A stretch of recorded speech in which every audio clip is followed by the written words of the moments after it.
नमस्कार, आपके साथ मैं हूं आकिल रजा। उत्तर प्रदेश में विधानसभा चुनाव जैसे जैसे करीब आ रहे हैं, राजनीतिक सरगर्मियां भी तेज होती जा रही हैं। आज 15 जुलाई है।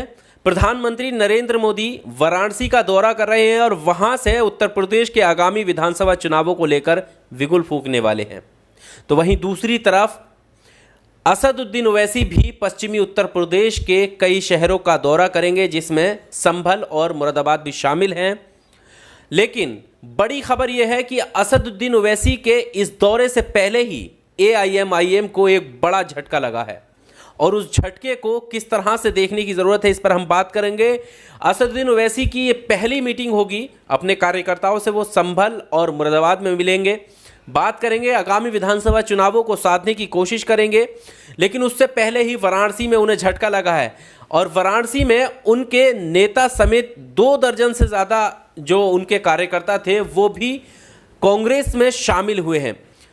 इस पर हम बात करेंगे विस्तार से, लेकिन उससे पहले हम आपको बता दें कि जिस तरह से असदुद्दीन ओवैसी ने बिहार के अंदर अपने कैंडिडेट उतारे थे, वहाँ पर उन्हें कामयाबी भी मिली थी, कई सारे कैंडिडेट ने जीत हासिल की थी। उसी तरह फिर उन्होंने पश्चिम बंगाल में अपने कैंडिडेट उतारे, वहाँ पर वो कामयाब नहीं रहे और अब यूपी के विधानसभा चुनावों में वो अपने पैर पसारने की कोशिश कर रहे हैं। यहाँ पर वो पहले ही ये ऐलान कर चुके हैं कि उनके 100 कैंडिडेट वो जो है उत्तर प्रदेश में उतारेंगे और उसी के मद्देनज़र जो है वो पश्चिमी उत्तर प्रदेश में आज यानी 15 जुलाई है, आज वो दौरा कर रहे हैं। इसके अलावा भी यूपी के अलग अलग जगहों पर वो जाएंगे और अपनी पार्टी को यूपी में कम से कम खाता खोलने की कोशिश करेंगे और लोगों से मिलेंगे। लेकिन आज जिस तरह से विधानसभा चुनावों के मद्देनज़र पहला दौरा ओवैसी का था और इस पहले दौरे से पहले ही ओवैसी को वाराणसी में झटका लगा है। ओवैसी को लेकर कई तरह के सवाल खड़े होते हैं। बहुत सारे लोग विपक्षी दलों के ये कहते हैं कि ओवैसी जो हैं वो बी टीम है बीजेपी की, यानी जहां जहां ओवैसी जाते हैं वहां पर भारतीय जनता पार्टी को फ़ायदा होता है और वही काम वो उत्तर प्रदेश में करने वाले हैं। उत्तर प्रदेश में 100 सीटों पर चुनाव लड़कर असदुद्दीन ओवैसी जो है वो भारतीय जनता पार्टी को जीत का रास्ता देना चाहते हैं, उन्हें सपोर्ट करना चाहते हैं, क्योंकि वो मुस्लिम वोट जो है काटेंगे, जिससे बीजेपी को फ़ायदा होगा और बाकी जो विपक्षी दल हैं, चाहे समाजवादी पार्टी हो या कांग्रेस हो, बीएसपी हो या बाकी अन्य दल हो, इनको नुकसान होगा, क्योंकि असदुद्दीन ओवैसी जो हैं वो इन्हीं के वोट काटेंगे। इस पर हम बात करेंगे, लेकिन उससे पहले हम आपको बता दें कि वो कौन चेहरे हैं, वो कौन से नेता हैं एआईएमआईएम के, जिन्होंने एआईएमआईएम का विधानसभा चुनावों से पहले ही साथ छोड़कर कांग्रेस में शामिल हो गए हैं। वाराणसी में कचहरी स्थित एआईएमआईएम के जिला कार्यालय पर प्रदेश सचिव अमान अख्तर की अगुवाई में पूरी जिला इकाई ने कांग्रेस में विलय कर लिया है। इस मौके पर लगभग 2 दर्जन से ज़्यादा कार्यकारिणी सदस्य ने अल्पसंख्यक कांग्रेस के प्रदेश अध्यक्ष शाहनवाज आलम के हाथों कांग्रेस की सदस्यता ग्रहण की है। एआईएमआईएम को छोड़ने वाले जो लोग हैं उनमें अमान अख्तर हैं, इनके अलावा ज़िला अध्यक्ष जाहिद खान हैं, ज़िला संगठन मंत्री हैं माजिद सिद्दीकी, मीडिया प्रभारी आरिफ सिद्दीकी, ज़िला सचिव मोइनुद्दीन अंसारी, ज़िला महिला अध्यक्ष केसर जहां समेत करीब 25 से ज़्यादा सदस्य हैं। सबको कांग्रेस की सदस्यता ग्रहण कराने के बाद शाहनवाज आलम ने ये भी कहा कि कांग्रेस ही एकमात्र ऐसी पार्टी है जो सभी वर्गों और सभी समाज को लेकर प्रदेश और देश का विकास कर सकती है।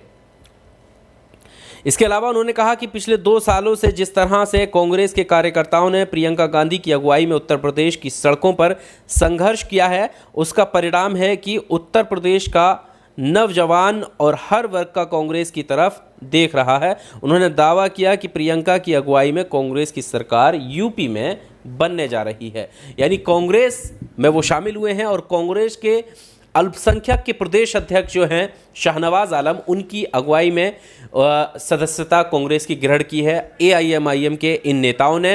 तो ओवैसी के लिए ये बड़ा झटका है। ओवैसी जिस तरह से अपने पैर यहाँ पर पसारना चाहते हैं, अपनी पहुँच बढ़ाना चाहते हैं उत्तर प्रदेश में, उससे पहले ही उनकी पार्टी के नेता जो हैं वो कांग्रेस का दामन थाम चुके हैं। अब देखना ये होगा कि संभल और मुरादाबाद में असदुद्दीन ओवैसी किस तरह की स्पीच देते हैं, क्या बात करते हैं, कार्यकर्ताओं को कौन सा संबोधन देते हैं, और इसके अलावा वो डासना मसूरी का भी दौरा कर सकते हैं।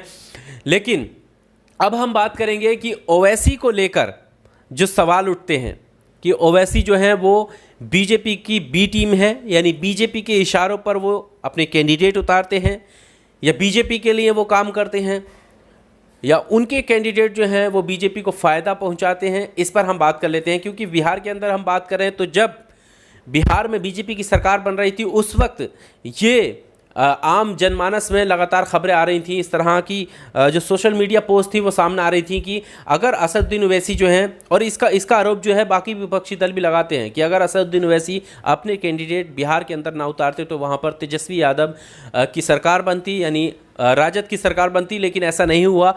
लेकिन वहीं अगर हम देखें पश्चिम बंगाल में तो वहाँ पर ऐसा कुछ भी जो है देखने को नहीं मिला। वहाँ पर असदुद्दीन ओवैसी के जो कैंडिडेट थे वो नाकाम साबित हुए।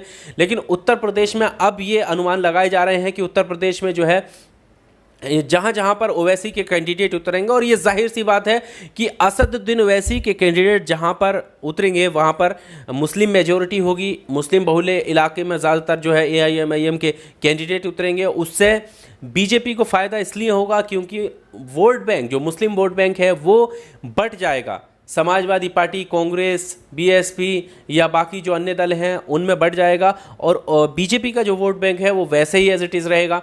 तो इसका बड़ा असर जो है बाकी दलों को पड़ेगा, चाहे वो समाजवादी पार्टी हो या बाकी अन्य दल हो। लेकिन बीजेपी के जो वोट हैं वो एक तरफा जाएंगे, इससे बीजेपी के कैंडिडेटों को निकलना आसान हो जाता है। ये आरोप लगते आ रहे हैं असदुद्दीन ओवैसी को लेकर। हालांकि ओवैसी जो है वो अपने वक्तव्य में ये कहते हुए नज़र आते हैं कि किस किस ने जो है माइनॉरिटी कम्युनिटी को धोखा दिया है, किस किस की सरकारें रही हैं, उसमें कांग्रेस को भी वो गिनवाते हैं, बीजेपी को भी गिनवाते हैं।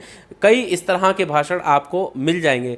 बहरहाल आपको क्या लगता है असदुद्दीन ओवैसी को लेकर, इन सवालों को लेकर, इन आरोपों को लेकर, और उत्तर प्रदेश में 100 सीटों पर जो ओवैसी ने लड़ने का ऐलान किया है, उन 100 सीटों को लेकर आपको क्या लगता है? क्या असदुद्दीन ओवैसी की पार्टी यहाँ पर इन 100 सीटों में कितनी सीटें जीत पाएगी, या असदुद्दीन ओवैसी की पार्टी इन 100 सीटों की वजह से कितनी सीटें विपक्षी दलों को, जो बीजेपी के विपक्ष में पार्टियां रहती हैं, उनको कितना नुकसान पहुंचा पाएंगी?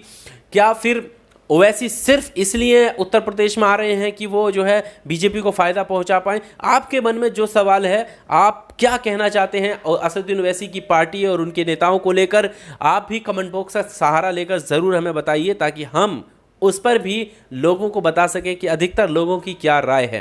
तो उत्तर प्रदेश के विधानसभा चुनावों को लेकर ज़रूर अपनी राय रखिए, ओवैसी की पार्टी और उनके नेताओं को लेकर, और वो कितनी सीटों पर चुनाव लड़ रहे हैं, किस हद तक वो कामयाब हो सकते हैं, या क्या अनुमान आपके हैं, आप ज़रूर हमें कमेंट बॉक्स में बताइए। इस वीडियो में सिर्फ इतना ही। अगर आपको ये वीडियो अच्छा लगा हो तो वीडियो को लाइक कीजिए, शेयर कीजिए, और अगर आप पहली बार चैनल पर आए हैं तो चैनल को सब्सक्राइब करने के बाद बेल आइकन दबाना नहीं भूलिएगा। बहुत शुक्रिया।